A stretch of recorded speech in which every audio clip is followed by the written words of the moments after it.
खुदा के घर में कभी जरूरत के लिए मत आए, अपनी जरूरत आपकी एक लहदा एक सोच होनी चाहिए कि नहीं वो खुदा है, मैंने उसकी इबादत करनी है।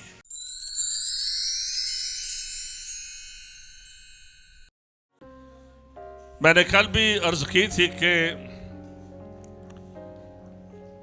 कलाम को रिसीव करना ये एक बहुत बड़ी खूबी होती है, अपने दिल में खास तौर पर उसको जगह देना, उसका अपना रेवलेशन बनाना, ये बड़ा ज़रूरी है। हमारे वर्शिप पर दाऊद साहब ने फ्लायर बनाया सैटरडे और संडे का, तो उस पर लिखा था बिगनिंग। तो बस खुदा ने मेरे दिल में भी डाला, मैंने कहा यार यही थीम रखते हैं, तो इसी पर 2 दिन बात करते हैं। तो लास्ट नाइट भी हमने इसी के बारे में सीखा, और जो हमारे वर्ष थे कि खुदा ने इब्तिदा में ज़मीन और आसमान को पैदा किया, और ज़मीन वीरान और सुनसान थी और गहराव के ऊपर, और खुदा ने कहा रोशनी हो, और रोशनी हो गई।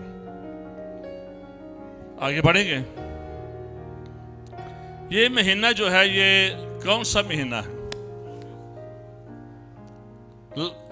हिंदुस्तान में से कौन सा नंबर होगा? 8वां। 8 का जो नंबर है ये न्यू बिगिनिंग का, न्यू बिगिनिंग है। तो ये दोनों इत्तेफाक हो गए हैं, अगस्त भी है और 8वां भी है। तो आखिर में मैं कहीं भूल ना जाऊं, तो मैं चाहूंगा कि जरूर इन द एंड आप खुदा से कमिटमेंट करें न्यू बिगिनिंग की, और कहीं आपकी दुआ रुक चुकी है तो खुदा से अहद करें कि नहीं खुदा मर्ज़ाना दुआ करूंगा।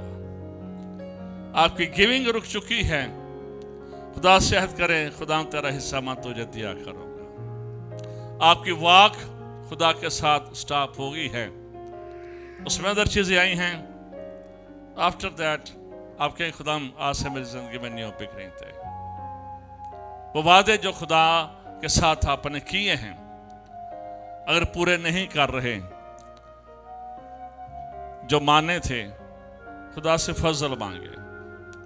अगर आपके ज़वाजी जिंदगी में कोई ब्रेक आई है, डिस्टर्बिंग है, रिलेशन में डिस्टर्बिंग है, तो आप आज फिर से अपने ख़ानदान के लिए खुदा से अहद कर सकते हैं, अपने साथी के लिए खुदा से अहद कर सकते हैं। आमीन।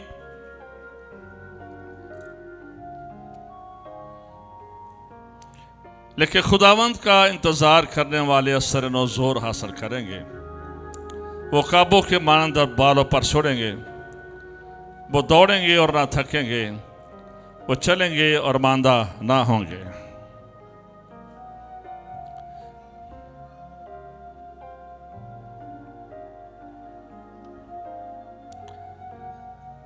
यशाया नबी की जो किताब है, इसको बड़ी अहमियत हासिल है पुराने अहदनामा में। इसको पुराने अहदनामा की अंजील भी कहते हैं। ये बिशारती किताब है और ये बड़ी एक अनोखी किताब है,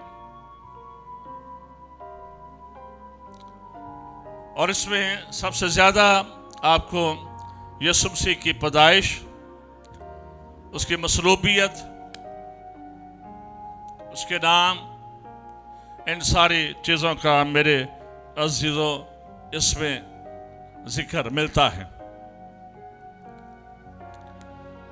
खास तौर पर यशाया नबी ने इसको उस वक्त लिखा कि जब बनी इस्राएल के लोग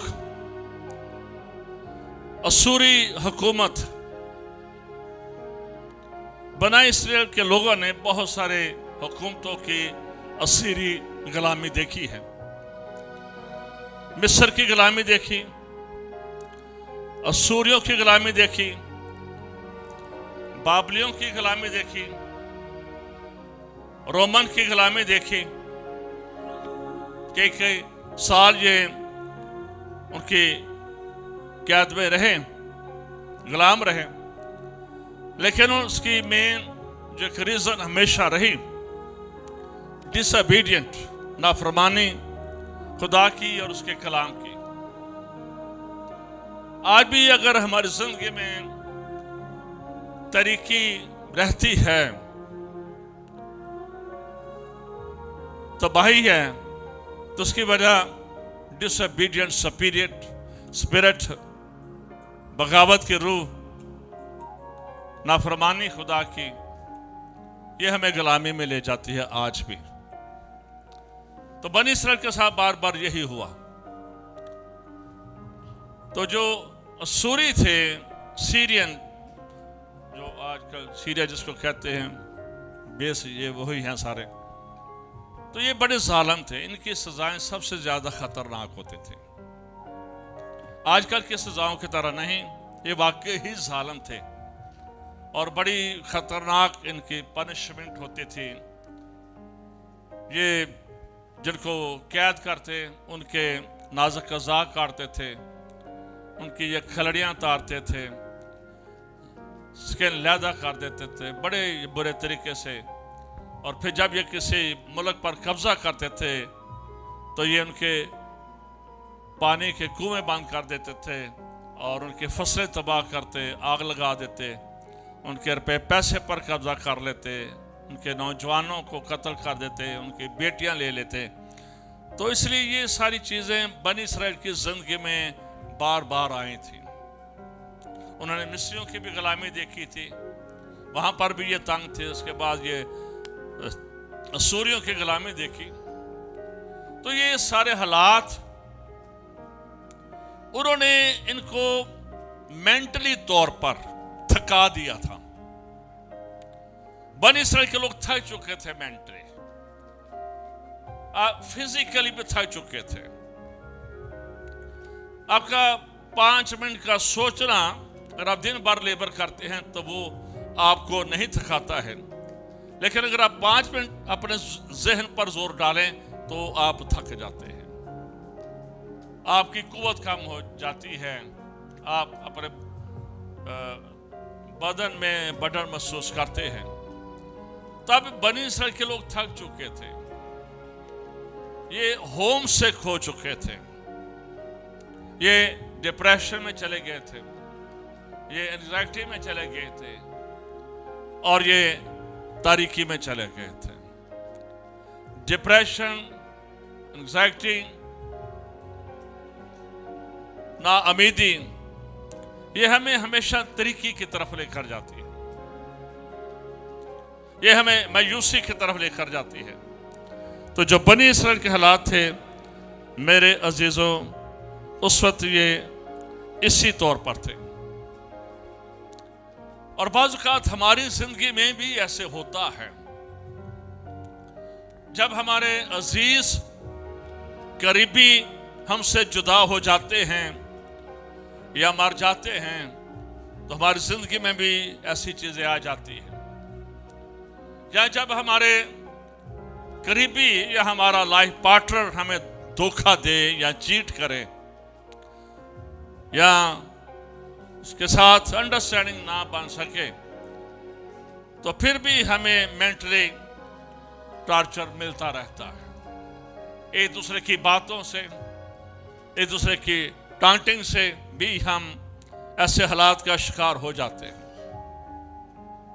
कई बार कर्जे, मॉर्गेज, घरों की, गाड़ियों की, उसके लिए पैसे ना होना, बच्चों की ज़रूरतों के लिए, उनके फीसों के लिए जब रुपया पैसा ना होना, ये मुख्तलिफ तरह के हालात होते हैं हमारी ज़िंदगी में जो हमें बार बार हमें थका देते हैं, हमें मेंटली थका देते हैं, हमें फिजिकली थका देते हैं, हमें नाउम्मीद कर देते हैं। हमारा भरोसा खुदा पर से उठ जाता है, हम खुदा के घर में आना बंद कर देते हैं, खुदा के कलाम की इज्जत करना बंद कर देते हैं, खुदा को देना बंद कर देते हैं और शिकवा शिकायत हमारी जिंदगी में आ जाते हैं। कि खुदा तूने मेरी दुआ का जवाब नहीं दिया, मैंने तो ये किया वो किया। ये सारी मनफी चीजें हमारी जिंदगी में आ जाती हैं। रिश्तों में तलखी की वजह से हमारी जिंदगी में कड़वाहट पैदा हो जाती है, बिटरनेस आ जाती है। पंजाबी च कह लो से कौड़े हो जाने। ये हालात हमारे साथ आते रहते हैं, और उसकी बुनियादी वजह जो हमेशा कल भी हमने सीखा, इसके पीछे हमेशा जो इब्लीस है वो हमारी प्रोविजन के पीछे होता है, वो हमारे कारोबार के पीछे होता है, वो हमारे बच्चों के पीछे होता है, और वो हमारे खानदान के पीछे होता है। और वो हमें बढ़ने नहीं देता है खुदा के साथ। वो हमारी जिंदगी में न्यू बिगिनिंग नहीं चाहता है, नई शुरुआत नहीं चाहता है। डेविल कभी नहीं चाहता है कि हम एक अच्छी जिंदगी गुजारें, एक पुरफज़ल जिंदगी गुजारें, और एक अच्छे रिलेशन के साथ हम खुदा में जिंदगी गुजारें। वो कभी नहीं ये चाहता है। इसलिए यहां पर खुदा का जो वादा है, खुदा ने फिर यशायाह नबी के वसीला से ये कलाम किया कि नहीं, मैं तुम्हारे लिए ये करूंगा।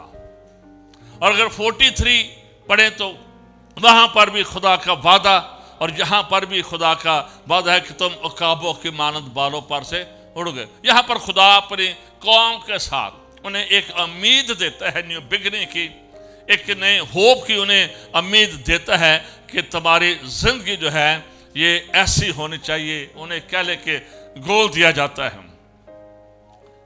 यहां पर लिखा है खुदा अबदी है। इस बात को याद रखिए, ये जो वादा है ना, ये किसी सेंट का वादा नहीं है, या किसी मिनिस्ट्री या किसी पास्टर का वादा नहीं है, बल्कि अबदी खुदा का वादा, एवरलास्टिंग गॉड का यह वादा है। उस खुदा का वादा है जिसका ना कोई शुरू तो ना कोई आखिर है। आप गूगल पर जाएं, आप हर बंदे को सर्च, उसकी हिस्ट्री निकाल सकते हैं।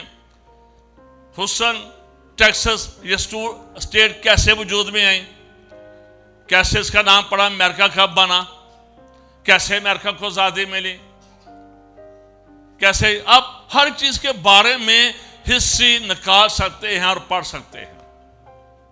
हमारे बारे में भी खुदा को हिस्ट्री का पता है। जब हम मां के पेट ही से थे तो खुदा हमारे बारे में जानता है। खुदा नस्ल इंसानी के बारे में जानता है। हम क्या करते हैं क्या नहीं करते, हमारे दिलों में क्या है, खुदा इस बारे में जानता है। लेकिन इस बात को याद रखें, जो अबदी है उसके अव्वल और जो आखिर है उसके बारे में कोई चीजें आपको इस तरह से सर्च करने से नहीं मिलेगी। वो लामहदूद हस्ती है, लामहदूद हस्ती। We are limited but our God is unlimited है। इसलिए वो अवधि है कि उसको किसी ने कायम नहीं किया है। वो बजाते खुद सब कुछ है। हमें खुदा ने कायम किया है, हमें खुदा ने बनाया है, लेकिन खुदा को किसी ने नहीं बनाया है। वो खुदा है। खुदा का जो मतलब है GOD, गॉड, मतलब इसका मतलब ही है तख्लीक करने वाला। इसका मतलब ही यही है कि क्रिएटर। कई बार के लोग ये लिखते हैं, आप भी चले आगे बात, कभी भी छोटे जी के साथ गॉड मत लिखे। मैंने टाइम बहुत सारे लोग जब फेसबुक पर किसी को कमेंट करते हैं तो उन्होंने लिखना होता है गॉड ब्लेस यू, तो वो जी बीजो। पहली बात है कि जब भी गॉड लिखे उसको पूरा लिखे, ठीक है। और कभी भी छोटी जी के साथ मत लिखे। जब आप छोटी जी के साथ गॉड लिखेंगे तो आप देवता लिख रहे हैं। छोटी जी के साथ ये देवता होता है। और बहुत सारे लोग ये टेक्निकल मिस्टेक करते हैं। ऑलवेज जब आप खुदा की बात करते हैं तो you have right capital G आपने लिखना है। इस बात को याद रखें। बहुत सारे लोग आज ये छोटा जी लगा लेते हैं तो नॉट गुड, ये नहीं ठीक है, क्योंकि आप फिर देवता कह रहे हैं, आप देवता की बात कर रहे हैं। You are not talking about God, और इसलिए वो मालिक है। एक और बात आपने हमेशा याद रखनी है, लॉर्ड भी हम अक्सर इस्तेमाल करते हैं क्योंकि वो खालिक है। तो जब हम छोटा एल डालते हैं तो जैसे होता है लैंडलॉर्ड, ये किसी बड़े जिम्मेदार के लिए, लेकिन जब आप खुदा के लिए आपने यूज कर रहे हैं तो उसके लिए हमेशा आपने कैपिटल एल यूज करना है। लॉर्ड के लिए भी कैपिटल एल यूज करना है और गॉड के लिए भी आपने कैपिटल हमेशा यूज करना है। क्योंकि अक्सर हम सब फेसबुक यूज करते हैं तो बहुत सारे लोगों को हम देखते हैं कि वो इन छोटी छोटी बातों का ख्याल नहीं करते। तो यहाँ पर लिखा है कि वो अब्दी है, यानी कि खालिक है, उसको किसी ने खलक नहीं किया, हमें खुदा ने खलक किया। इसलिए ये जो वादा है ये उसकी तरफ से है और उसके बारे में लिखा है कि वो थकता नहीं है।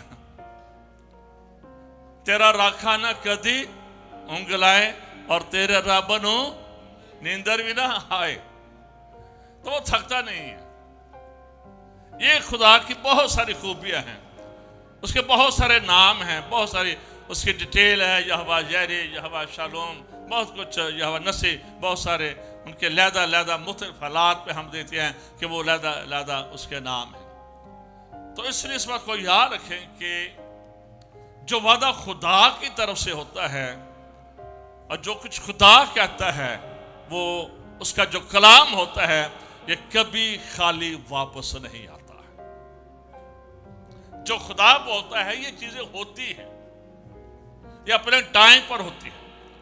उन वादों को बिलीव करना, अपनी जिंदगी में लेना, फिर वो हमारे लिए बायसे बरकत होती है। अब खुदा ने दुनिया से मोहब्बत की है तो लिखा है कि उसने सारी दुनिया से मोहब्बत की। तो आज भी 8 अरब दुनिया है, जिनमें से 2-2.5 अरब क्रिश्चियन निकाले तो बाकी सीधे सीधे अभी भी 6 अरब हैं जिन्होंने उस मोहब्बत की कदर ही नहीं की है। 6 अरब दुनिया ने अभी तक उसकी कदर नहीं की है, उस मोहब्बत को जाना ही नहीं है। बात वो बाबरकत होती है जिसको हम अपनी जिंदगी में ले लें, ऊपर से गुजर जाए उसका कोई फायदा नहीं है, सुने इधर से निकाल दे उसका कोई फायदा नहीं है, उस पर अमल न करें उसका कोई फायदा नहीं है। लेकिन कलाम को सुनने वाले और उस पर अमल करने वाले मुबारक हैं। बेशक हम रोजाना हम 10 चैप्टर पढ़ लें, लेकिन अगर उस पर अमल नहीं है तो उसका कोई फायदा नहीं है। आप हर लैंग्वेज में कलाम पढ़ लें, उसका फायदा कोई नहीं है जब आप अमल नहीं करते। पढ़ना जरूरी है, सुनना जरूरी है, लेकिन अमल करना उससे ज्यादा जरूरी है। इसलिए खुदा जब बोलता है तो हमेशा कोशिश करें उस कलाम को अपनी जिंदगी में उसकी जगाली करें, उसको रिसीव करें, उसको अपनी प्रैक्टिकल लाइफ का हिस्सा बनाएं। क्योंकि मैंने कल भी ये कहा कि हर चीज मिट जाएगी, खत्म हो जाएगी और कभी खत्म नहीं होगा, तो खुदा का जिंदा कलाम कभी खत्म नहीं होगा। आमीन। तो यहां पर लिखा है कि वो थकता नहीं है, मांदा नहीं होता है। हम थक जाते हैं इंसान। आज सुबह मुझे खुदा की बंदी नरीन कह रही थी, पर सब थके थके लग गए हैं। तो सच था, हम इंसान थक जाते हैं।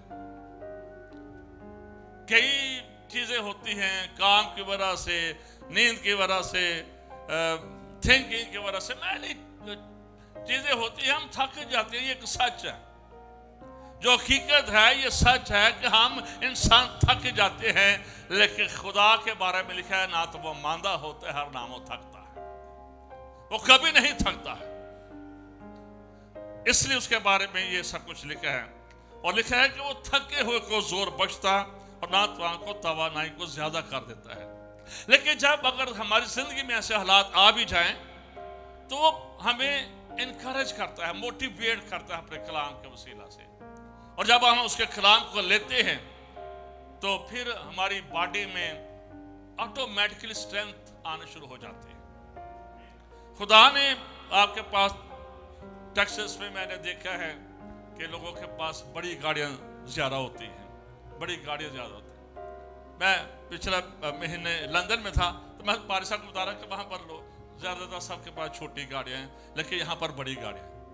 अब जो बड़ी गाड़ियाँ हैं ये 4x4 होती हैं, जैसे मर्जी उनको भगाड़े, जैसे मर्जी ऊपर ले जाएं, 4x4 को आप वैल्यू समझते हैं। तो खुदा ने हमारे अंदर 4x4 की एबिलिटी रखी है, ये साइंटिफिकली ये प्रूव्ड है। मैं कि खुदा ने हमारी बॉडी के अंदर ये चीजें रखी हैं, अब हम उसको 4x4 को यूज करते हैं कि नहीं करते, ये हम पर डिपेंड करता है कि जो कुछ खुदा ने मेरे अंदर रखा है क्या मैं उसको यूटिलाइज करता हूं कि नहीं, क्या मैं उस पावर में आ रहा हूं कि नहीं आ रहा हूं। लेकिन ज्यादातर ऐसा हम यूज नहीं करते हैं, हम पैसेंजर ट्रेन पर ही बैठकर पहुंचने की कोशिश करते हैं, हम फ्लाई करने की कोशिश नहीं करते और भगाने की कोशिश नहीं करते। हम हालात के साथ कॉम्प्रोमाइज कर लेते हैं, शायद मेरी किस्मत यही लिखी है, सीधे नाली ब्याह होना से मेरा हम अपनी किस्मत समझ लेते हैं। तो इसलिए 4x4 का तजर्बा होना चाहिए। और लिखा है कि नौजवान भी थक जाएंगे और मांदा होंगे और सूरमा बिल्कुल गिर पड़ेंगे। ये इंसान की नेचर है। चंगेज खां आए, हलाकू खां आए, इन्होंने लाखों लोगों को, करोड़ों लोगों को अपने वक्त पे मारा। ये बड़े बड़े जालिम लोग थे, बहुत ही जालिम लोग थे। आप इनकी हिस्ट्री पढ़ें तो आप हैरान रह जाएंगे किस कदर लोग पर ये जुल्म करते थे। इतनी इतनी तादाद में ये लोगों को मार देते थे, लेकिन वो भी मर गए सारे। जितने भी जिन्होंने बड़े बड़े दावे किए अपनी जिंदगी में, वो सब खत्म हो गए। टाइटैनिक बनाने वालों ने बड़ा दावा किया था कि ये कभी नहीं टूटेगा, तो पहले ही फिर टूट गया। ये इंसान का ये जोर ऐसे ही है, लेकिन जब वो खुदा में है तो फिर वो जोरावर है। फिर आगे से वादा जो है खुदा का ये शुरू होता है कि खुदावंद का इंतजार करने वाले असरनो क्या करेंगे, जोर हासिल करेंगे। जो लोग हिम्मत नहीं हारते हैं दुआ में, हिम्मत नहीं हारते हैं खुदा को देने में, हिम्मत नहीं हारते हैं खुदा के घर आने में, सब्र से आते रहते हैं, सब्र से लगे रहते हैं, खुदा के वक्त का इंतजार करते हैं, तो उनके लिए ये खुदा का वादा है। खुदा के वादे बेईमान लोगों के लिए नहीं है। खुदा के वादे ऐसे लोगों के लिए नहीं हैं जो डिसोबीडिएंट स्पिरिट को अपनी जिंदगी से दूर नहीं करते हैं। खुदा के वादे उन लोगों के लिए हैं जो खुदा पर बिलीव करते हैं और उसके हुक्मों के मुताबिक जिंदगी गुजारते हैं। वही लोग इन वादों से फायदा हासिल कर सकते हैं। इससे हमारा ट्रस्ट, हमारा भरोसा, हमारा रिलेशनशिप खुदा के साथ क्या है, फिर हम बाबरकत होते हैं। इससे हमारा कनेक्शन विद गॉड बड़ा डीप और बड़ा गुड होना चाहिए। फिर हम खुदा के वादों से मेरे अजीजों ये बरकत ले सकते हैं। फिर उनके लिए वादा है कि जो उसका इंतजार करते हैं असर नो वो जोर हासिल करेंगे।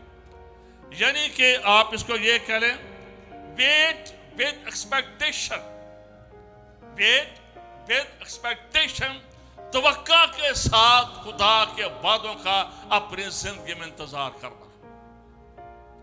मैंने टाइम हम दुआ भी करते हैं, हमारा ईमान कोई नहीं होता। एलीशा और ज़करिया बूढ़े हो गए, दुआ करते करते, खिदमत करते करते बूढ़े हो गए, हैकल में खिदमत कर रहे हैं, दोनों के कोई बच्चा नहीं है। आखिरकार एक दिन सुनी गई, जबराइल फरिश्ता आ गया ज़करिया के पास, वो पाक तरीन मकाम में जहां पर वो मज़बा पर खिदमत कर रहे थे। उसने कहा, ज़करिया तेरी दुआएं सुन ली गई। ज़करिया कहता है, कौन सी दुआएं? मैं बूढ़ा हो गया हूं, मेरी बुढ़ी के गुर्दे खराब हो गए ने, गिट्टे खराब हो गए ने, गोडे खराब हो गए, हुण किथों बच्चा होना साडे। हाँ ऐसा ही है, मैं भी उम्र सीधा हो गया हूं। ऐसे ही पढ़ लीजिएगा लूका की इंजील में, तो दुआएं करते रहे हैं लेकिन उन दुआओं पर यकीन नहीं है। मैंने टाइम हमारा भी ना तो खुदा पर यकीन होता है, दुआ करते हैं, हमारा ईमान कोई नहीं होता। हम ईमान की बातें कर जाते हैं लेकिन प्रैक्टिकली फेथ ऑन गॉड नहीं होता। हम सिर्फ वो तोते की तरह हम बातचीत कर लेते हैं बस। तो उनसे कहा गया तुम्हारे यूहन्ना पैदा होने वाला है, तो उसने कहा तूने यकीन नहीं किया तो गूंगा रहेगा जब तक यूहन्ना पैदा नहीं होगा। और ऐसे ही हुआ, उसने यकीन नहीं था किया। हालांकि दुआएं जारी जवानी में करते होंगे, खुदा हमें औलाद दे, हमें बच्चा दे, हमें बच्ची दे, लेकिन जब होने लगा है, जवाब आया है, तो फिर उन्होंने यकीन नहीं किया। हालांकि दोनों का ही तल्लक कहानत से था, दोनों का तल्लक कहानत के ग्रुप से था, लेकिन बिलीव कोई नहीं था, बिलीव कोई नहीं था। एक बिलीव खुदा पर होना ये बड़ा जरूरी है। बेशक वो खुदा के साथ चलते, खुदा की खिदमत करते, लेकिन खुदा के वादों पर बिलीव करना, उसके प्रोमिसेस पर हजारों के तादाद में खुदा के वादे हैं। मुख्तलिफ नंबर लोग बताते हैं थियोलॉजियन कि इतने वादे हैं। जब हम बिलीव कर जाते हैं वर्ड ऑफ गॉड पर, हमारी जिंदगी में एक न्यू बिगिनिंग हो जाती है। और यहाँ पर लिखा गया है कि वो खुदा का असर नो जोर हासिल करेंगे। और फिर आगे लिखा है वो उकाबों की मानन बालों पर से उड़ेंगे। यहाँ पर जो बहुत सारे परिंदे हैं खुदा के कलाम में, बहुत सारे दरख्तों का जिक्र मिलता है खुदा के कलाम में, लेकिन यहाँ पर जो ईमानदार को एक शबीह दी गई है अकाब के साथ। खुदा को भी बाइबल मुकद्दस में ईगल कहा गया है, उकाब कहा गया है। और जो बिलीवर हैं, जो यीशु मसीह के खून से धुल चुके हैं, उन्हें भी अकाब कहा गया है। अकाब की बहुत सारी खूबियां हैं, लेकिन जो एक बड़ी खूबी है, मेरे अजीज इस बात को याद रखें कि ये निचली सतह पर नहीं फ्लाई करता है। इसकी जो फ्लाइट है ये लोकल निचली सतह की नहीं है।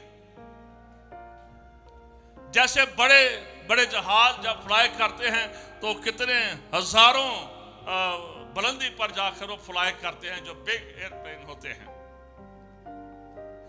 इसलिए जो ख्वाब है ये जब फ्लाई करता है तो ये जमीन पर इसके निचली परवाज नहीं होती मुर्गी की तरह, एक दीवार से उठी फिर दूसरी दीवार पर बैठ गई। एक वजह से छोटी छोटी फ्लाइट जो चिकन है उसकी फ्लाइट बस ऐसे ही होती है, लेकिन जो ख्वाब है इसकी फ्लाइट बड़ी डिफरेंट है, ये ऊपर उड़ता है।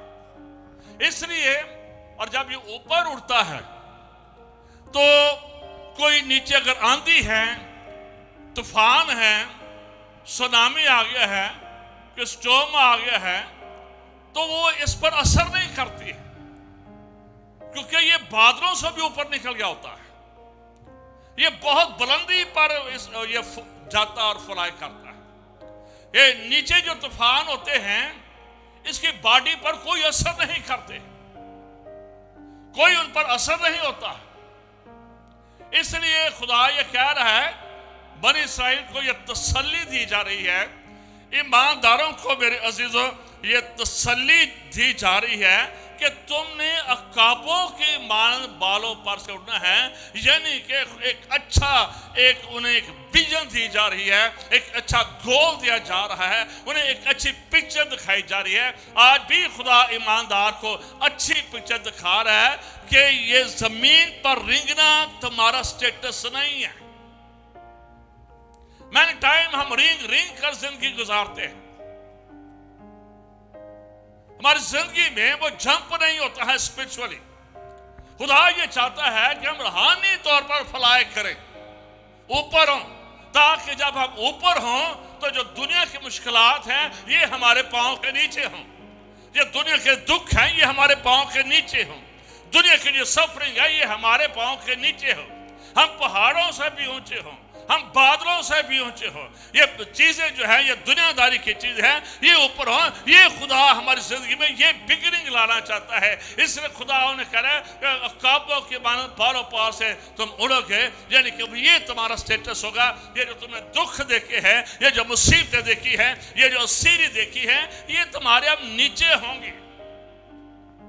और उसकी वजह मैंने बताया कि उसकी वजह ये थी कि वो नाफरमानी करते थे, इसलिए वो उड़ नहीं पाते थे।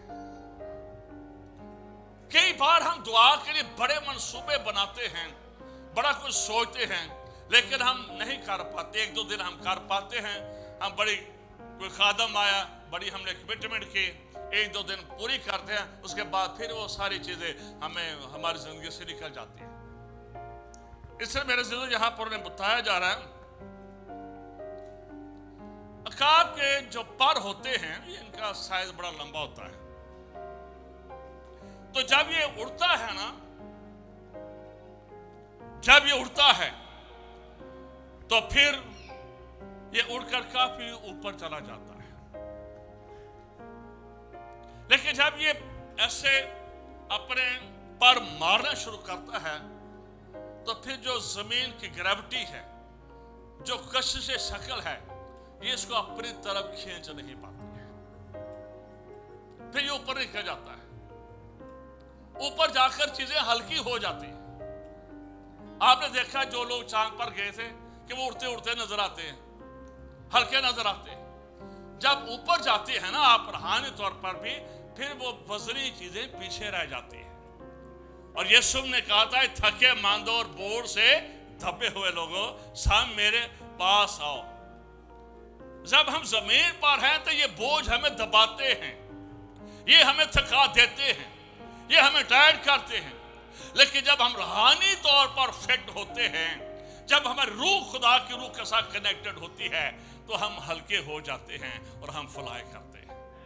इसलिए उन्हें जब अकाब जो फ्लाई करता है, जब ये ऐसे ऐसे उड़ना शुरू करता है, तो फिर जो जमीन की ग्रेविटी है, जमीन की जो कशिश है, ये अकाब को अपनी तरफ खींच नहीं पाती है। जमीन के अंदर ताकत है, जमीन की चीजों में ताकत है।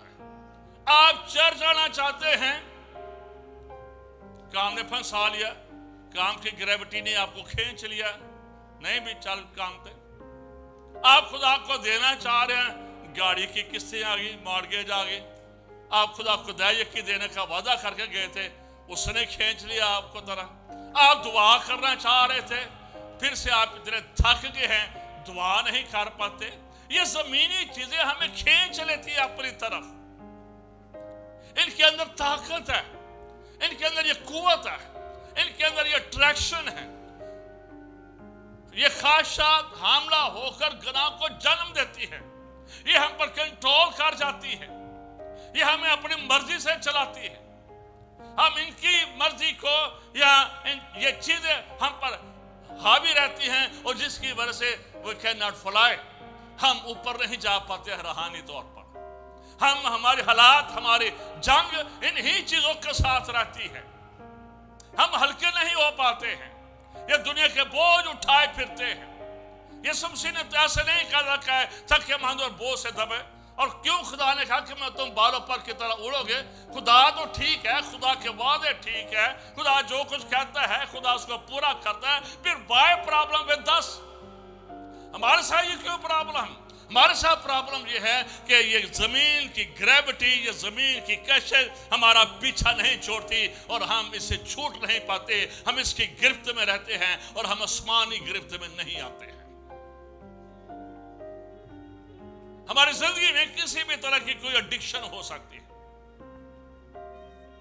कई हमारी आदतें ऐसी हो जाती हैं जो जिनसे हम बंधे रहते हैं और हम उड़ नहीं पाते।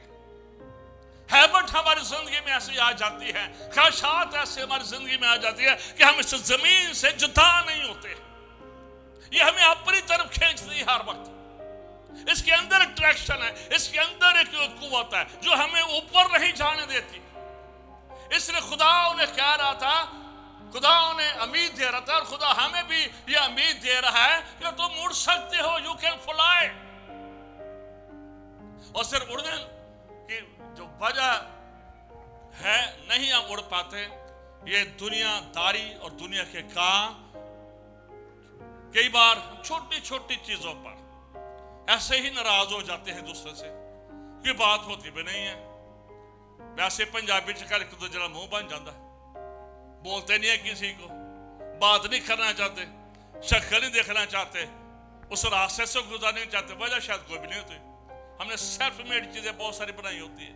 ये चीजें हमें बांध लेती है, छोटी छोटी प्रॉब्लम ये हमें जमीन के साथ कीलों से जड़ देती है। हम ऊपर फ्लाई नहीं कर पाते, हम ऊपर नहीं जा पाते हैं। ये प्रॉब्लम मेरे ज़िंदगी बार बार हमारी जिंदगी में आती है, जबकि खुदा का यह वादा है कि खुदा के इंतजार करने वाले असर नो शोर हजर वो काबू की मान। खुदा के एक एक लफ्ज में रात को हमने सुना, खुदा ने कहा, पहला जो लफ्ज है खुदा ने बोला, लेट देयर बी लाइट, रोशनी हो जाए। खुदा हमारी जिंदगी में रोशनी चाहता है, खुदा हमें नया जोर देना चाहता है। खुदा के एक लफ्ज ने रोशनी हो जाए, तरीकी से रोज हम देखते हैं एकदम सारी तरीकी जाती रही है। आपके कमरे में अंधेरा है, छोटी सी कैंडल जला दे, अंधेरा चला जाएगा और उस कमरे में रोशनी आ जाएगी। खुदा के एक लफ्ज में कुव्वत है, खुदा के एक वादे में कुव्वत है। खुदा के वादे सच्चे हैं, खुदा का कलाम सच्चा है। हर एक चीज तब्दील हो सकती है, लेकिन खुदा का कलाम कभी तब्दील नहीं होता है। ये तब्दील कर देता है, ये खानदानों को, कौमों को तब्दील कर देता है। इसलिए इस पर बिलीव करें, इस पर यकीन करें, इस वादे की एक्सरसाइज करें। खुदा कह रहा हूं अकाबों की मानत, मैं तुम्हें एक अकाब जो सबसे ज्यादा आपको पति का आपके हिस्से निकाल कर देखे, इसके अंदर बहुत ज्यादा खूबियां है, बेहद इसके अंदर खूबियां हैं जो किसी और परिंदे के अंदर खूबियां नहीं। इस कदर ये ताकतवर परिंदा है, इस कदर ये बुलंदी पर उड़ता है, इस कदर बहुत कुछ इसके बारे में कह सकते हैं। तो खुदा हमें ये अगर खुदा ये कह रहा है तो इसका मतलब है कि ऐसा हो सकता है, ऐसा हो सकता है। यहां पर मेरे अजीजों, वो दौड़ेंगे और ना थकेंगे, यानी कि खुदा हमें दौड़ने की बात कर रहा है, दौड़ने की बात कर रहा है। और पौलुस रसूल कहता है, मैंने अपनी दौड़ को खत्म कर लिया। वो मरने से पहले क्या बयान देता है? मैंने अपनी दौड़ को खत्म कर लिया। क्या हम जो दौड़ रहे हैं, दौड़ते हैं कि नहीं दौड़ते? खुदा के काम के लिए हम दौड़ते हैं कि नहीं दौड़ते? पर लिखा है कि वो चलेंगे एवरी डे। ये टफ काम होता है, डेली लाइफ, रूटीन के चैलेंज, ये सारी चीजें डेली इनको फेस करना और डेली खुदा के साथ अहद करना, खुदा के साथ रिलेशन में रहना। लेकिन ऐसा हो सकता है, दौड़ सकते हैं, चल सकते हैं, उड़ सकते हैं, बशर्ते कि अगर हम जो दुनिया की कशिश है इससे आजाद हो जाए। खुदा के कलाम यशाया 43 में लिखा है कि पुरानी, बल्कि पढ़ लेते हैं, 43 में लिखा है,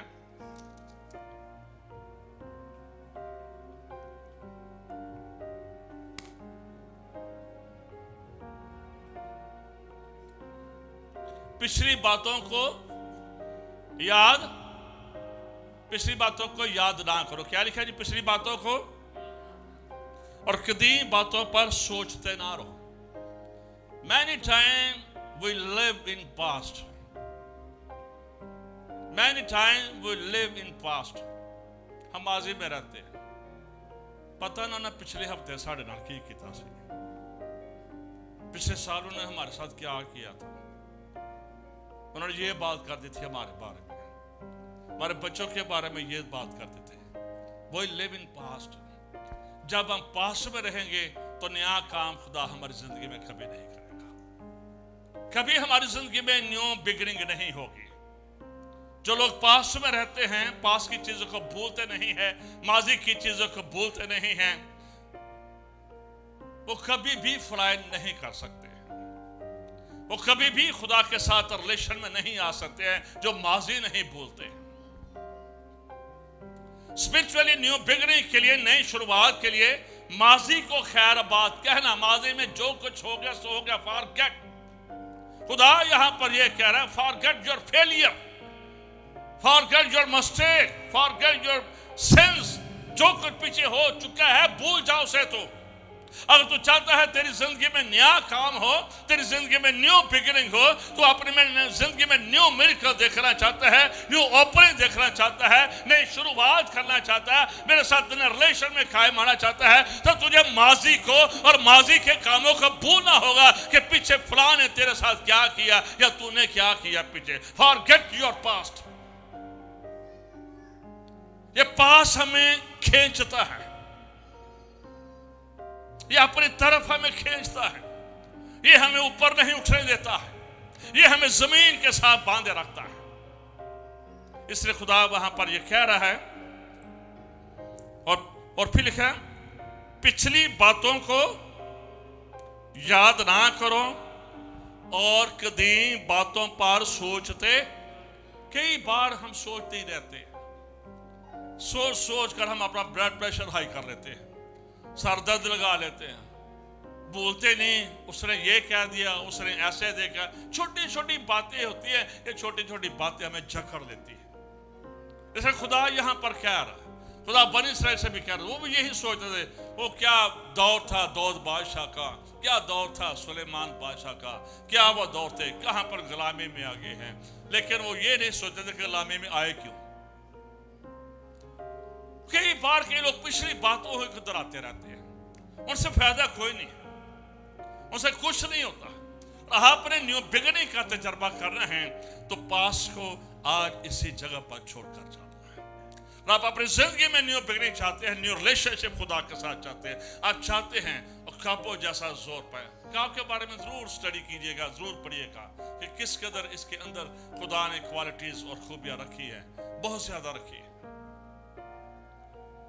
पिछली बातों फिर वहां पर खुदा का ये वादा है, देखो मैं एक नया काम करूंगा। फिर न्यू बिगिनिंग होती है।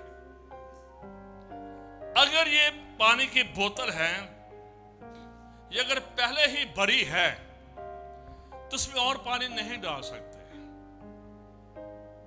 इसमें और पानी नहीं डाल सकते। इसमें और पानी डालने के लिए या मीठा पानी डालने के लिए या शरबत नोरस डालने के लिए इसको खाली करना है। अगर हमारे अंदर ही बहुत कुछ पहले ही भरा है तो ना तो खुदा को जगह मिलेगी, ना खुदा के पाक रूह को जगह मिलेगी। दोनों को जगह नहीं मिलेगी, दोनों को हमने जगह देनी है आने के लिए। खुदा के कलाम को जगह देनी है अपनी जिंदगी में, खुदा के पाक रूह को जगह देनी है अपनी जिंदगी में, खुदा के वादों को जगह देनी है अपनी जिंदगी में। फिर हमारी जिंदगी में न्यू बिगिनिंग और नई, फिर मैं एक नया काम करूंगा। अगर तो पिछली बातों को भूल जाएगा। आखिर में अकाब जब बूढ़ा होता है, जब ये अपने आप को वीक समझता है, ज्यादा जोर नहीं मार सकता है, तो फिर पता ये क्या करता है, ये पहाड़ों और चट्टानों के साथ जोर जोर से टक्करे मारता है, जोर जोर से टक्करे मारता है। और उसके टक्करे मारने का पर्पस ये होता है कि जो पुराने पर उसकी जिंदगी पर हैं, बदन पर हैं, वो उतर जाएं और गिर जाएं। उन पुरानी चीजों को निकालता है वो एक नए जोर के लिए। वो पुरानी चीजों को निकालता है, पुराने परों को निकालता है।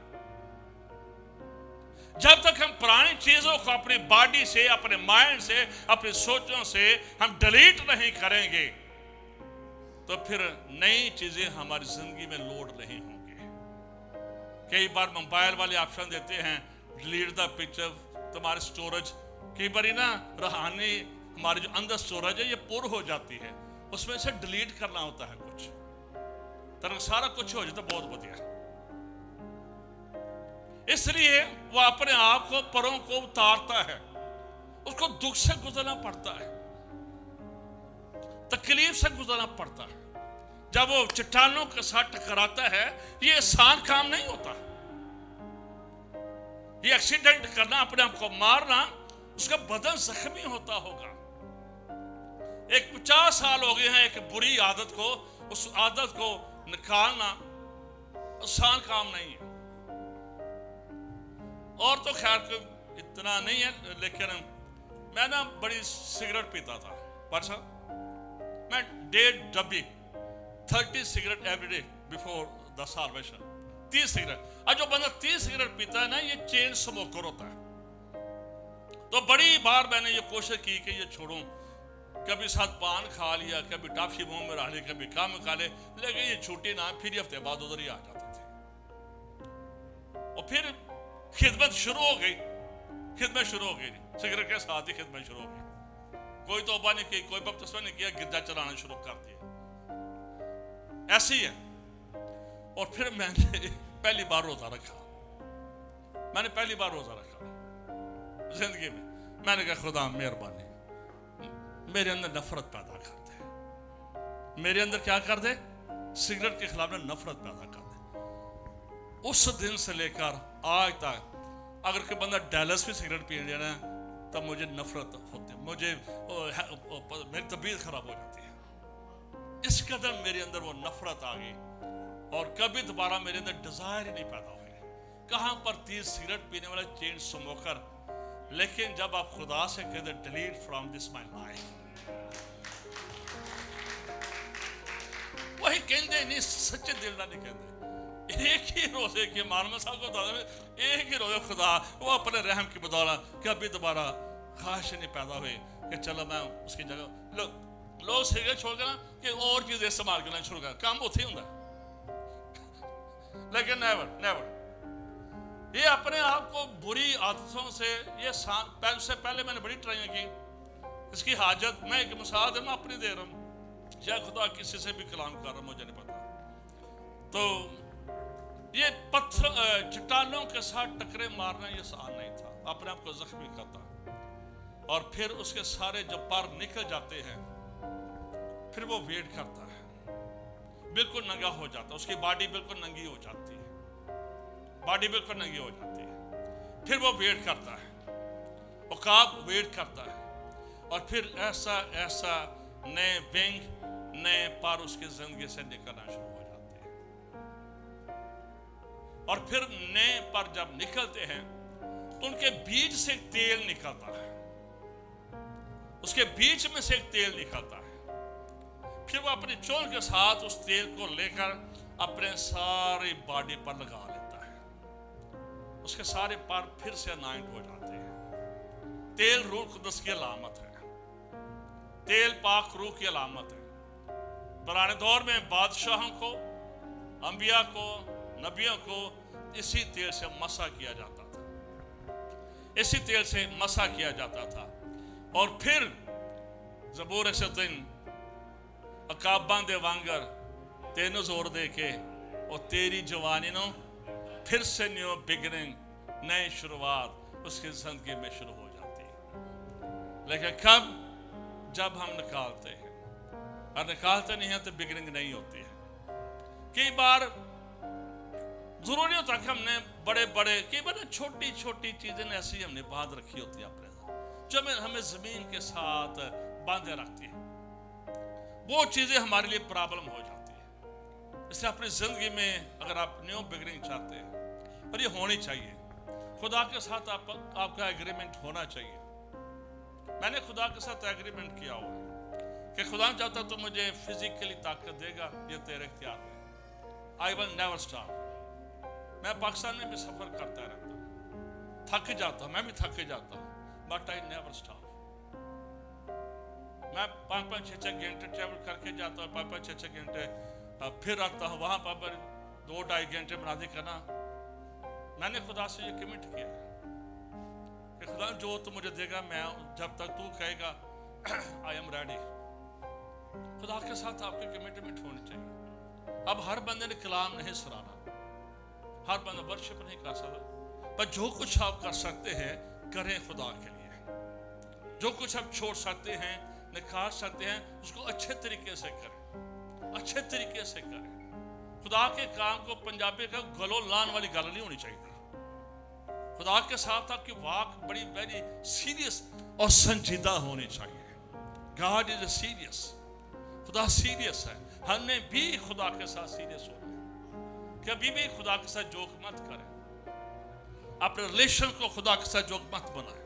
वो अलमाइटी गॉड है, उसका रूह कुदरत छोटी छोटी बातों से रंजीदा हो जाता है, वो रंजीदा हो जाता है।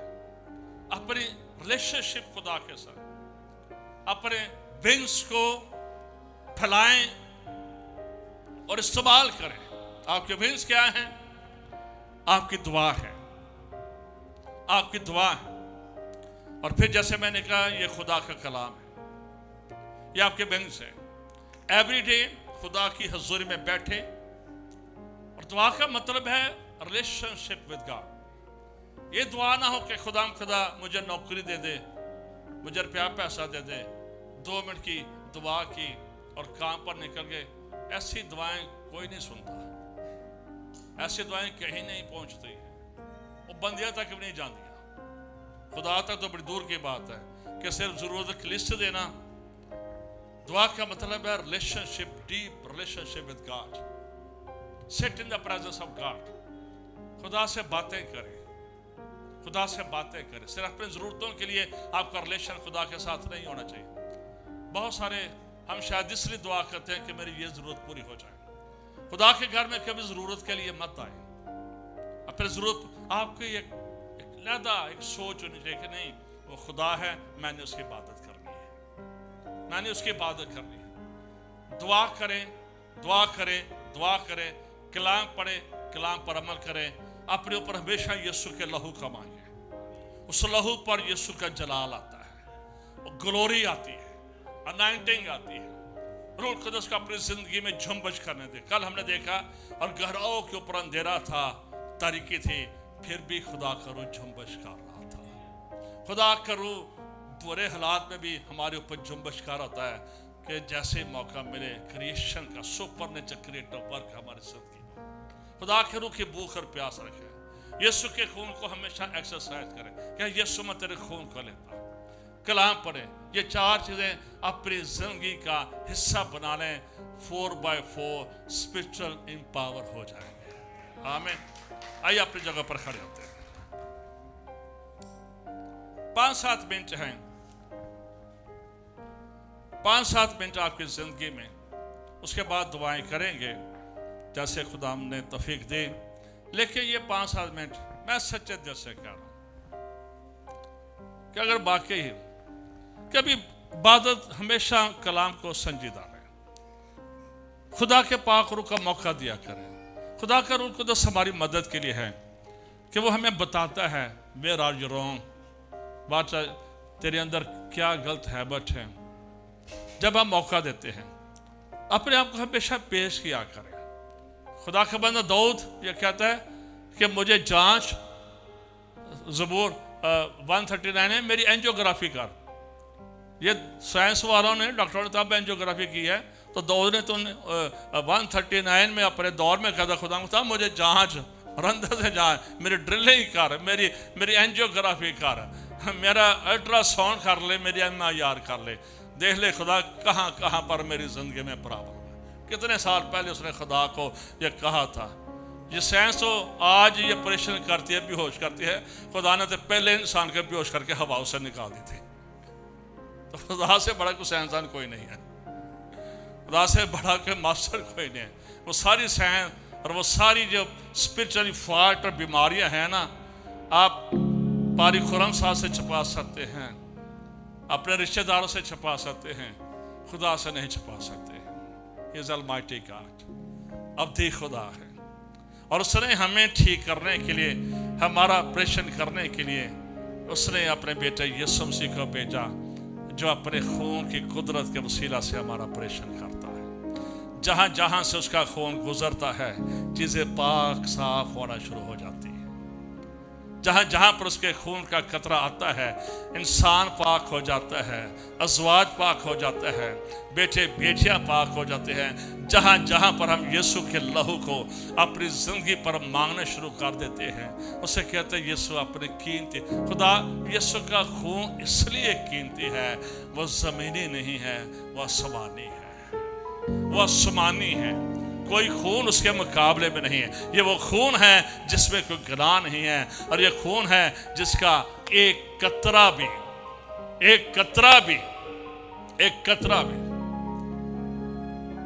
शायद मैंने पहले भी बताया हूं।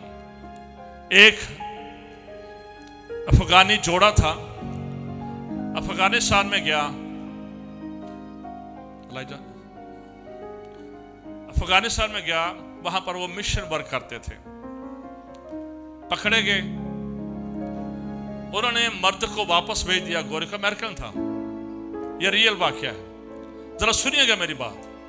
उन्होंने गोरे को तो वापस भेज दिया और गोरी को उन्होंने रख लिया, और उसके साथ सारे पठान ज्यादती करते रहे, जैसी तशद्दुद उसके साथ करते रहे।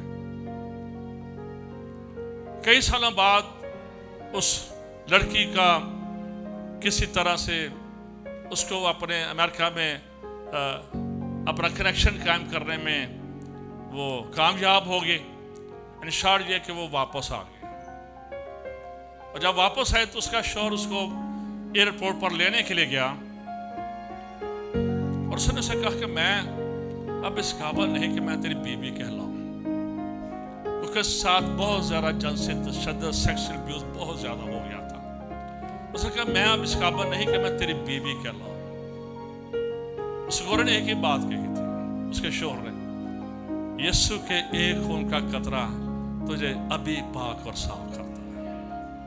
आइए अपने आंखें बंद कीजिए। Ask the blood of Jesus Christ. Receive the Jesus Christ as a Savior. और आप बन चुके हैं दुनिया में, दुनिया की भीड़ में। हालेलुया। आइए थोड़ी देर की दुआ करना शुरू करें। अपने दिलों को चाक कीजिए, अपने दिलों को चाहिए ना कहे कि मैं बिल्कुल। एक बहुत बड़ी जो इब्लीस हमारी जिंदगी में स्पिरिट डालता है, वो हमें कन्फेस नहीं करने देता। वो हमेशा हमारी जिंदगी you are good, you are good, you are good. वो जो गुड की स्पिरिट है ना, ये फ्रॉम डेवल है। वो आपको हमेशा कहता रहता गुड है, झुकने नहीं देता। जब लोग तौबा करते हैं अपने गुनाहों से, तो आंसू निकलना शुरू हो जाते हैं, आपकी जिंदगी तब्दील हो जाती है। खुदा न्यू बिगिनिंग का मतलब है लाइफ ट्रांसफॉर्मेशन, जिंदगी का तब्दील होना। कई बार हम ऐसे ही लगे रहते हैं, बट हमारी जिंदगी में न्यू होप और न्यू बिगिनिंग नहीं होती है।